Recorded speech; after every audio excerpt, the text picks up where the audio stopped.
পালিয়ে গিয়ে এবার কুসুমকে বিয়ে করলো আয়ুষ। হ্যাঁ বন্ধুরা, ভিডিওতে লাইক দিয়ে দেখতে থাকুন। মায়ের কথা না শুনে নিজের মনের কথায় সায় দিয়ে ঈশানের প্রস্তাবে রাজি হয়ে গিয়ে আয়ুষ যখন বলতে থাকে যে ঠিকই বলেছিস তুই, ঈশান ভালোবাসা ছাড়া নিজের জীবনটা সম্পূর্ণরূপে মূল্যহীন, এবং আমি কোনো মতেই চাই না যে এরকম একটা জীবনে আমি পা রাখি যেখানে কিনা প্রতিনিয়ত আমার দম বন্ধ হয়ে আসবে।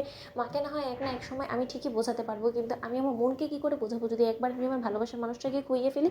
অন্যদিকে ঈশান বলতে থাকে যে দ্যাটস দ্য স্পিরিট ভাই, দ্যাটস গ্রেট যে তুই এত সহজে আমার কথাটা বুঝতে পেরেছিস। আর ওই মেঘাকে কী করে আমরা উচিত শিক্ষা দিই সেটা তো ও নিজেও হয়তো বা জানে না। সেটা তো শুধু তুই দেখ, সময়ের সাথে সাথে আমরা ঠিক কতটা নোংরা চক্রান্ত করে ওকে ঘাট ধাক্কা দিয়ে বাড়ি থেকে বার করে দিই, এবং মাও সুস্পষ্টভাবে বুঝতে পারবে নিজের ভুলেও সমস্ত কিছু ঠেকানোর জন্য এবার তোর এবং জাদুঘরের বিয়েটা হওয়াটা খুব বেশি আমাদের জন্য ইম্পর্ট্যান্ট হয়ে পড়েছে। এবং তুই একদম ভাবিস না, আমি মন্দিরের সমস্ত রকমের অ্যারেঞ্জমেন্টস করে ফেলেছি।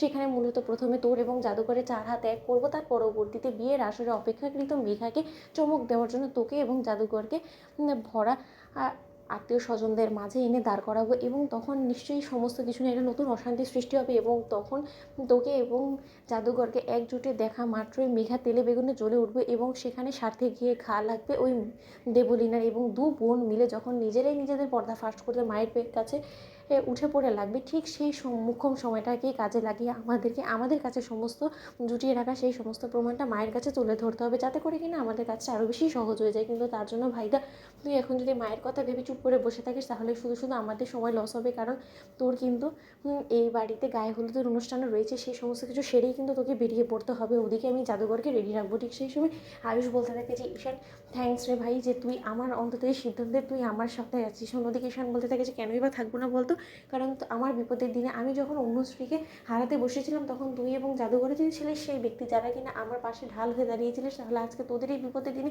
তোর পাশে আমি কেনই বা থাকবো না, এবং আমি যে পড়ে কেন খাল কেটে কুমির আনতে যাবো বলতো। আমাদের এই সুখের সংসারে যদি কাউকে মানায় তাহলে সেটা একমাত্র জাদুঘর, সেটা এখন আমিও বুঝতে পেরে গিয়েছি ভাইদা। তাই সমস্ত কিছু বুঝে আমি না বোঝার যদি ভান করি এখনও হাতে হাত দিয়ে বসে থাকি তাহলে সর্বনাশটা আমাদেরই হবে, এবং আমাদের সর্বনাশটা আমি কী করে হতে দিতে পারি বলতো। তুই এই সময় লস না করে চলে আয় মন্দিরে। অন্যদিকে মন্দিরে পৌঁছানো মাত্রই যখন কিনা কোণে বেশি দীপালি কুসুমকে নিয়ে আসে, এবং কুসুম যখন কিনা আয়ুষকে বর ভেসে দেখা মাত্র অবাক হয়ে যায়। ঠিক সেই মুহূর্তে দীপালি বলতে থাকে যে দাঁড়িয়ে দেখছিস কি রে কুসুম, তোর বর তোর জন্য অপেক্ষা করছে। আজ তোদের মিল হওয়ার পালা, এবং এটা হওয়া থেকে কেউ আজকে আটকাতে পারবে না, কারণ তোদের পাশে বন্ধুর মতন ছায়া হয়ে ঈশান বাবা আছে, এবং ঈশান বাবা সমস্ত কিছু নিজে দাঁড়িয়ে থেকে প্রিপারেশন করেছে। তাই চটজলদি বিয়েটা সেরে ফেল, তার পরবর্তীতে আমাদের আবার বিয়ের আসরেও ফিরতে হবে, কারণ ওদিকে তো শত্রুদেরকে দমন করতে হবে, তাই না? তো শত্রুদের দমন করতে হলে তো তোদের দুজন ভালোবাসার মানুষকে এক হতেই হবে। তোদের 4 হাত এক করে আমিও শান্তি পাবো। অন্যদিকে কুসুম বলতে থাকে যে সমস্ত কিছু পিছিয়ে আমার কাছে স্বপ্নের মতন কেন মনে হচ্ছে বলো তো। তো বন্ধুরা, লাইক এবং শেয়ার করে সাবস্ক্রাইব করতে ভুলো না।